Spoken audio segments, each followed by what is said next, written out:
એટલે કે over current અને અર્થ ફોલ્ટ પ્રોટેક્શન ની એક કોમન ફિગર જ છે, બીજું કંઈ એક્સ્ટ્રા નવું નહીં કર્યું. જે ટ્રાન્સફોર્મર ની અંદરમાં કોમન દરેક વખતે આપણે ઇન્ડસ્ટ્રીમાં ઇમ્પ્લિમેન્ટ કરીએ છીએ એ જ ડાયાગ્રામ અહીંયા દોરેલો છે. આપણે આગળથી કીધું કે આપણે ડેલ્ટા સ્ટાર પ્રકારના ટ્રાન્સફોર્મર છે 66/11 kV 15 MVA વાળું, તો એ જ કન્ટિન્યુ રાખો.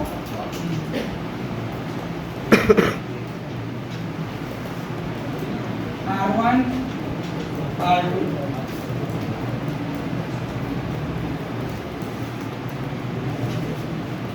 Y1 Y2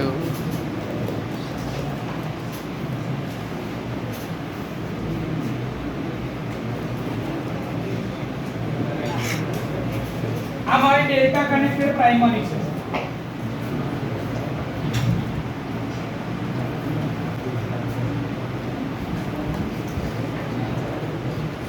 delta connected primary 66,000 volt 66,000 volt બરાબર છે. ડેલ્ટા કનેક્ટેડ છે મારી, એટલે એમાં તો R2 નું કનેક્શન કઈ જશે Y1 માં, Y2 નું કનેક્શન જશે B1 માં અને B નું કનેક્શન જશે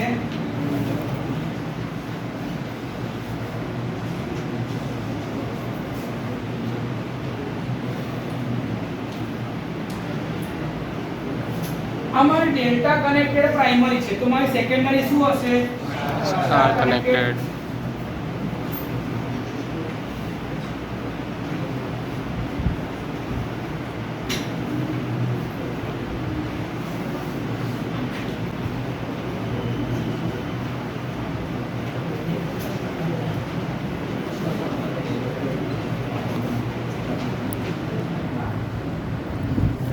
ન્યુટ્રલ પોઈન્ટ ને સોલિડલી ગ્રાઉન્ડ કરી દીધો છે, બીજું કંઈ એક્સ્ટ્રા કર્યું જ નથી. બરોબર છે, એટલે તેને કોમન બી કરીને તમે ન્યુટ્રલ બનાવી શકો છો, એમ કંઈ વાંધો છે નહીં. એક છે તમને શોર્ટ મેઇન છે આની અંદરમાં ડેલ્ટા સાઈડ પર આ સેકન્ડરી છે સ્ટાર કનેક્ટેડ સેકન્ડરી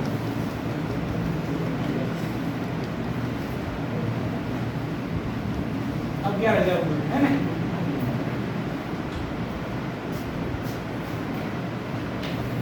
વાઇન્ડિંગ જે મારી છે ટ્રાન્સફોર્મર ની એ ડેલ્ટા કનેક્શન માં હોય તો સીટી ના કનેક્શન કેવા હશે? સ્ટાર.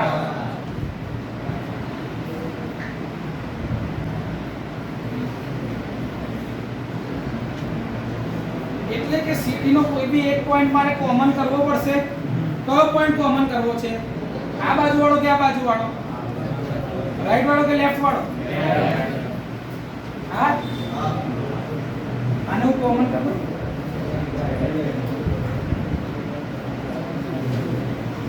હવે મારે શું કરવાનું છે? ઓવર કરંટ અને અર્થ ફોલ્ટ ના પ્રોટેક્શન આપવાના છે ને. તો મારી પાસે છેડા કયા ખુલ્લા છે? આ બધા છે, આ બધાના એક એક. ઓકે, તો અહીંયા આગળથી મેં આ કર્યું ઓવર કરંટ રિલેની ટ્રીપ કોઇલ.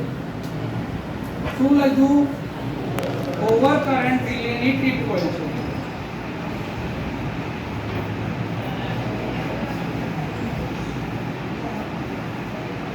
બીજા ફેઝમાંથી ઓવર કરંટ રિલે લઈ લેવાય.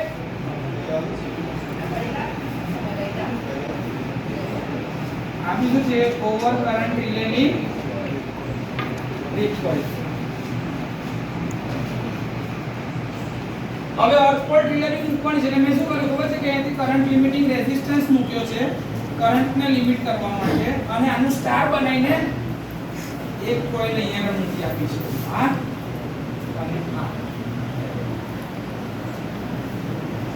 આ છેડો જે હતો એ કનેક્ટ થઈ ગયો. આ છે મારી અર્થ ફોલ્ટ રિલે ની ટ્રીપ કોઇલ. આ રેઝિસ્ટર જે છે એ છે કરંટ લિમિટિંગ. શું કરવાનું છે?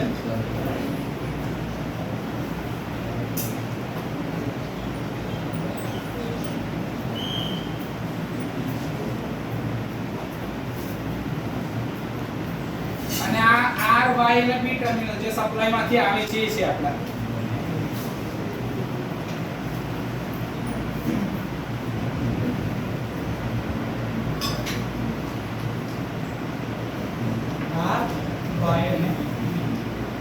જે બસબારમાંથી આવેલા છે. તો આ તમારું થઈ ગયું કમ્બાઈન ઓવર કરંટ અને અર્થ ફોલ્ટ પ્રોટેક્શન જે આપણે સિસ્ટમમાં આપીએ છીએ. તમારે નક્કી કરવાનું છે કે ભાઈ કોઈ બી બે ની અંદરમાં ઓવર કરંટની ઇલેક્ટ્રિક કોઇલ આપવાની છે અને કોઈ એકની અંદરમાં અર્થ ફોલ્ટ. આમાં શું થાય તમે ત્રણે ત્રણની અંદરમાં ફેઝ ઓવર કરંટ રિલે છે ને એનો નંબર છે 51. શું છે 51 અને અર્થ ફોલ્ટ રિલે છે એનો નંબર છે 87. તો તમે ત્રણે ત્રણ ફેઝમાં 51 લગાડીને નીચે કોમન સ્ટારમાં અર્થ ફોલ્ટમાં 87 લગાડી શકો છો. પણ એમાં એક રિલે એક્સ્ટ્રા છે કારણ કે ન્યુટ્રલ પોઈન્ટ તમે કોમન કરી રહ્યા છો તો બી તમે ઉપર ફેઝ ઓવર કરંટ રિલે આપી રહ્યા છો. તો એક જ કનેક્શનમાં બે રિલે આપવાથી ખર્ચો જ વધશે, બીજું કઈ વધશે. અને ઓલરેડી એ જ ફેઝ જોડે તમારી મેઇન કનેક્શનમાં અર્થ ફોલ્ટની રિલે છે. તો ફેઝ ફોલ્ટ થશે તો એનું મેગ્નીટ્યુડ ધારો કે R અને Y શોર્ટ થઈ ગયા તો R ફેઝમાં છે ને ઓવર કરંટ, Y અને B શોર્ટ થઈ ગયા તો B ફેઝમાં તો છે ને ઓવર કરંટ. એટલે કોઈ બી બે ફેઝમાં તમે ઓવર કરંટ રિલે મૂકો તો ત્રણે ત્રણ ફેઝ સચવાઈ જ જાય છે ને. તો જે પૈસા બચતા હોય ત્યાં બચાવો. ઇકોનોમિકલ કન્સિડરેશન ના આધારે કોઈ બી બે ફેઝમાં ફેઝ ઓવર કરંટ રિલે મુકાય છે અને એના કોમન સ્ટાર પોઈન્ટમાં અર્થ ફોલ્ટ રિલે મૂકવામાં આવે છે. This is standard practice. આ ઇન્ડસ્ટ્રીની અંદરમાં ઇમ્પ્લિમેન્ટ કરવામાં આવતી સ્ટ્રેટેજી છે. એટલે જ આનું નામ શું છે combined over current and earth fault protection. Clear? કોઈ ડાઉટ આમાં?